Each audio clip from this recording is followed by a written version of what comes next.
Yes, people. How is everyone? This football club, this football club. Yeah, we've got a bit to talk about. We've got a bit to talk about with this one. Um, that was an emotional and needed type of performance. Needed, and I'll explain what I mean by that as we go through as usual. But my God, that was wow. That felt. I was messaging some of the lads in the group chat. I said that felt like a bit like the Barnsley game under Bielsa in the promotion season. That's what that felt like. That's what that felt like. And how big was that moment? Because it showed us something, didn't it? It showed us there's a side of the team that we that we'd needed to see, and we've seen it. Anyway, let's get into this. Unbelievable. Aldalo, again, didn't have much to do. Came out, a few things, did all right. Distribution. I've said everything about Caldalo. It's solid, just a solid goalkeeper, innit? He's a solid, decent goalkeeper. Big up Caldalo. We ain't wasting time on the goalkeepers today, people. Yeah, not to do. He's in now. That news is done. Yeah, we move. Centre backs though, and this is the numbers are wrong, but anyway, this is.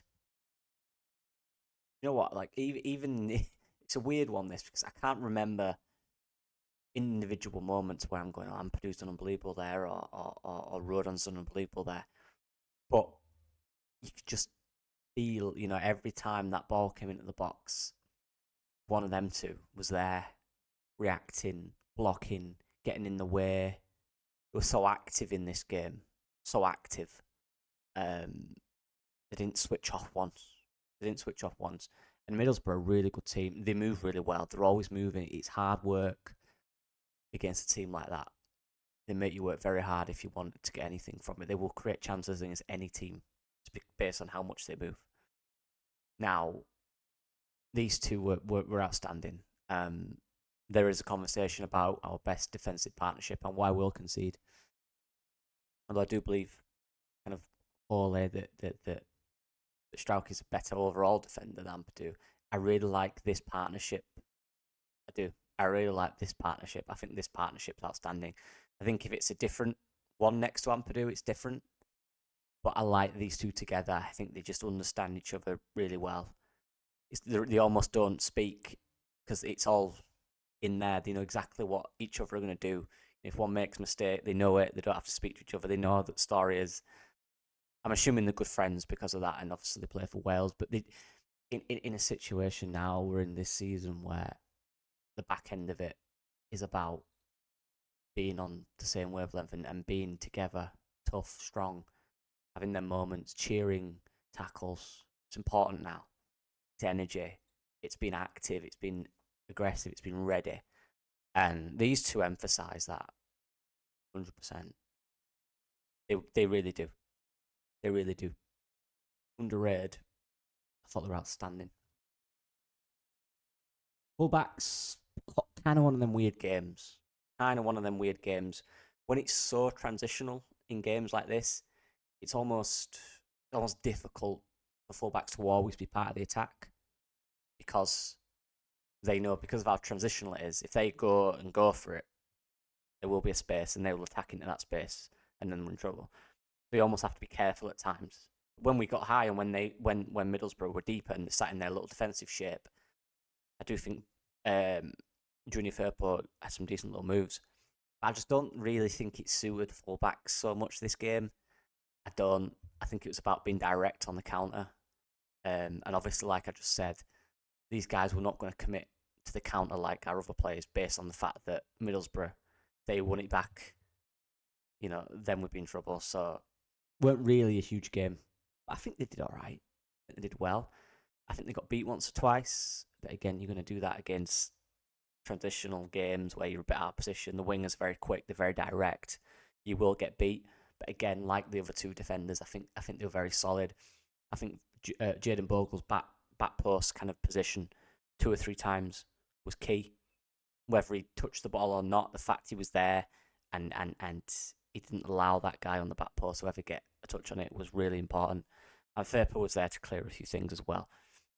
And actually, and I will give Firpo credit. This might seem harsh, But I just think the whole 90, but the first kind of 15, 20 minutes, Firpo was out active. He was part of the build-up. He was giving that ball forward. He's inverting. I should probably give Firpo a 7, I'll be honest. That might be slightly harsh. But anyway, just based on the 90. He started really well. The first 20 minutes, he was excellent. Again, build up to the goal, outstanding. So it's probably a little harsh, but we're not giving moments. We're trying to give the whole 19. Yeah, faded a little bit. But these two have been unbelievable all season, aren't they? And they were good today or yesterday. Sometimes it's just not a fullback game. Like sometimes you have times where it works. Sometimes then the opposition adjusts to that, and it's a bit more difficult. It's fine. Midfield's quite contrasting. Ilya Gruev's quietly snuck in and was quietly outstanding.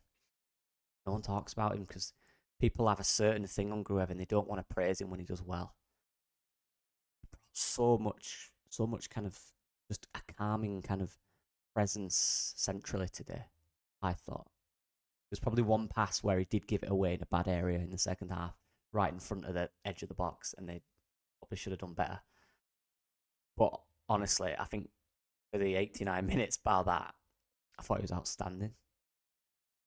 I thought he broke up play really well. You're against a really talented midfield, especially with Hackney in there, who's a decent player. It's going to be a tough task. Again, talking about the transitional and how quick Middlesbrough attack. It's always going to be difficult. Just think on the ball, particularly today. I think Gruev was very active. I thought he limited touches. He didn't hold on to it too long. He found passes. His pass detail and selection was really good for me. And he's always going to be an underrated player because he's not a flair player. He always is going to be underrated. I'll give him a 7 today. I thought he was very solid. Tanaka, yeah, look, he's not at what he has been all season. He is stressed.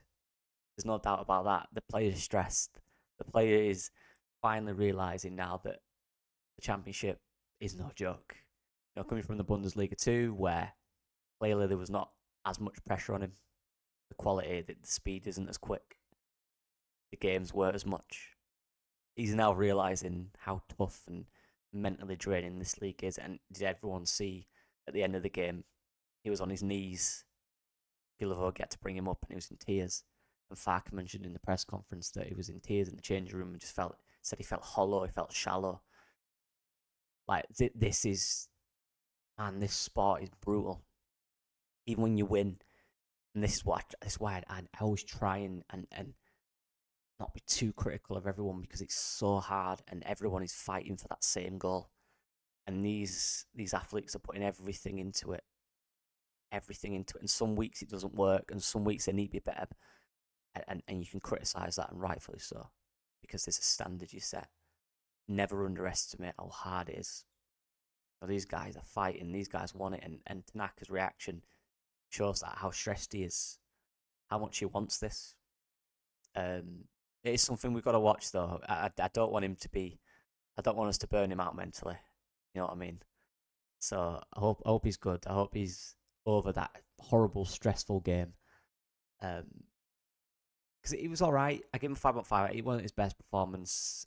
Again, he's playing through so much stress by the sounds of it, from what we've been told. So hope he's good. He's still an outstanding player. Love him to bits. Big up Tanaka. But yeah, not his best. He's been a bit scruffy at times in the last few weeks. Again, you can tell he's playing with stress. He's not quite got that zip about running around, that little bit of swag. With his forward passes as well. He's taking slightly less risks and stuff like that. But look, it's hard. It's tough. It's a big player for us. Wingers, I was more happy today than I was. No rants today. Maybe.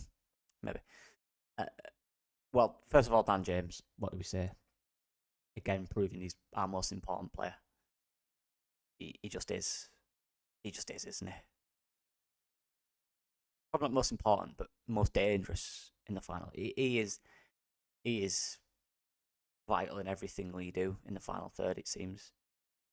He was quicker than everyone else. I know he's quicker anyway, but you know what I mean? He actually applied it really well on the game. driving forward centrally, taking it off players at times to run with it. Got his goal again, just attacking the back post. Played with some unbelievable energy. Unbelievable energy. He was brilliant. And this is, and I'm worried now because he went off injured, and I believe it's a hamstring injury. And like I said, it's more precaution. I hope it is, because if it is an actual injury and that's been pulled up, and it won't be one game, it will be more. If it's just a slight issue, and it was slightly precaution, and he just misses the weekend, then that's all right. But we cannot be having a player like this getting injured right now.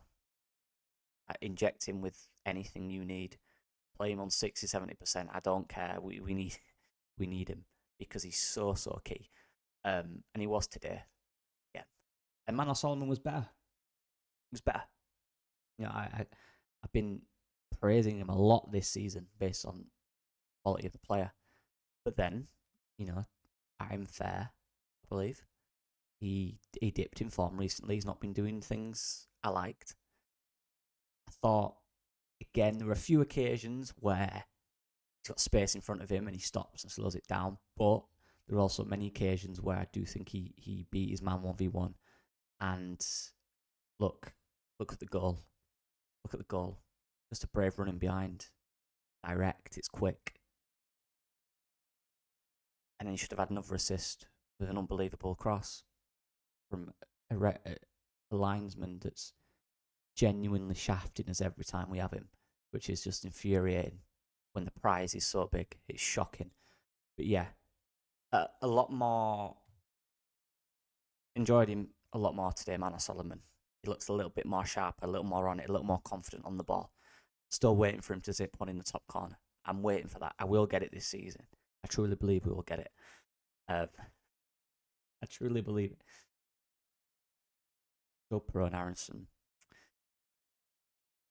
Aronson started great, and he seems to, doesn't he? He did start great. He started great. I don't know if he was tired, fatigue, but he did look a little kind of loose near the end of that second half, a little more jaded, and weren't quite putting his foot in. And whereas in the first 20-25 minutes, he was on it. He was putting the foot in, he was winning the ball back every time. It was outstanding. They couldn't get past centrally because he was so active in there. Did fade a little bit, but again, I go back to what Farker said, and Tanaka was literally breaking down in the changing room crying. This is stressful. It's hard. It's fatigue on the mind and on the body. They're feeling it. Everyone's feeling it. That's the point, right? You know, Sheffield United again lost 2 in a row. They'll be feeling it. Burnley will be feeling it. We've got to feel it less, or we've got to let it affect us less. We've got to try and channel that nervousness, that stress. Try and channel it into winning a football game, which is difficult. But that's what you've got to do because the prize is so big, and that's the pressure. But yeah, Pirogue, it's strange because I feel he is who he is. He is who he is. He's a finisher. He's a neat little player in certain areas of the pitch. When he does one touch, he's nice. He can do little 1-2s, decent, really nice, especially around the box. Decent ball control. Knows where the box is. Knows where the goal is. It's hard in games like this when most of your chances come from direct, quick counters because he's not direct or quick. So that kind of falls down. So yeah, conversation here. There's a conversation about the number 9 because Patrick Bamford came on again and was very good. Just was. And not in the way that, I mean, let's be honest, he should have scored. He scored a perfectly good goal, as did Tanaka. Shocking decisions, both of them. Benefit the doubt and all that. But he must have been so sure he was clearly offside, even though he wasn't. But anyway, shocking, honestly. But Bamford came on and just showed confidence and just showed maturity, experience. He's so good at attacking, and a lot of people won't admit it. But whatever you say about his finishing and how clinical he's been for Leeds and how good he's actually been for Leeds in the last few years, his movement and his game IQ and his understanding of where the space is and where to move has always been excellent. Excellent. He's always had that his entire career. And he showed that again.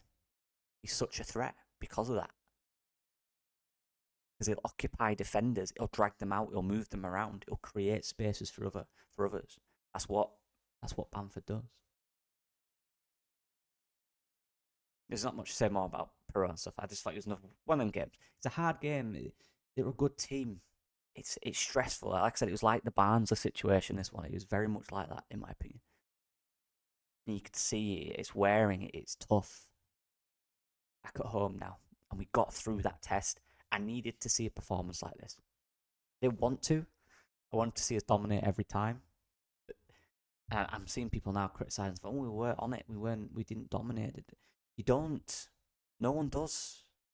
At this point in the season, it doesn't happen. It doesn't happen. It might happen some games, but it doesn't happen. And everyone that's watched football or any league or coached it or be part of it knows that. It doesn't happen. I don't expect it to happen because it's not going to. We played well in parts. And then for the rest of it, we showed some bollocks. Excuse my French. But we did. Showed heart. We defended. We did what we needed to do to win the game, despite 2 terrible decisions against us. We did that. Rode our luck. Guess what, people? Huge part of football. Huge part of football is luck. It's massive.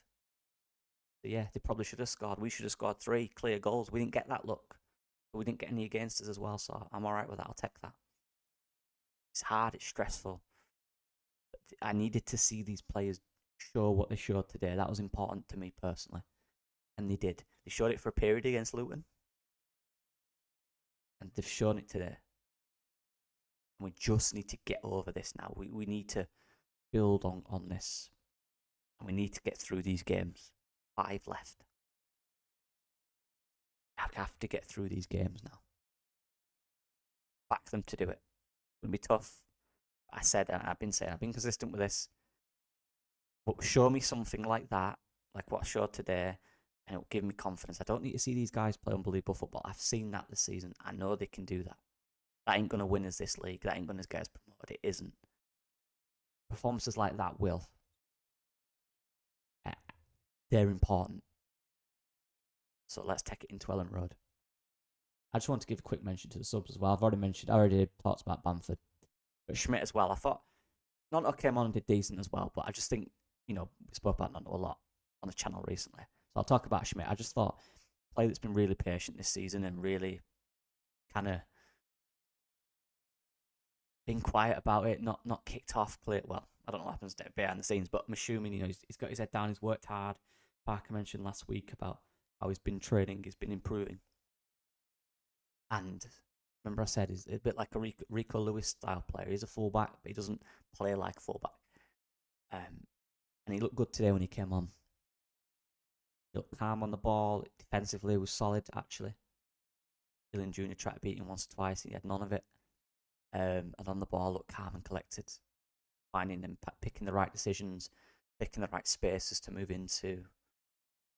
Always active, always looking for it. But yeah, fantastic. Fantastic. But that's it, people. Hope everyone enjoyed it. Nervy days coming ahead, nervy times, but we've got this, right? And I just want to say, this team's together. This team's together. It is. Look at every player's reaction at the end of that game. Tell me they're not together and they're not backing the manager. I've seen a lot of BS, a lot of personal things about people at this club. Don't do that. That is ridiculous. This team is together. Arguments happen, fallout happen every week in every professional football team. It's what happens. It's normal. Everyone there is a confident person, has a bit of an ego and are extremely confident. Everyone, the managers, the coaching staff, the players, people clash. It happens. It's football. It means nothing. Stop acting like that's the only thing that'll happen in a Daniel Farke team. Happens in every team at any level, especially at that level. But the brothers, they love each other, they play for each other, they fight for each other. So we just need to keep supporting them, and we'll get out of this league. And they need to keep showing us what they can do. Feet with the mind and with the heart. That's what they need to do. But yes, big up to everyone. Legends as usual. Next game, Preston. Let's go, Ellen Road. See you guys in a bit. Bye bye.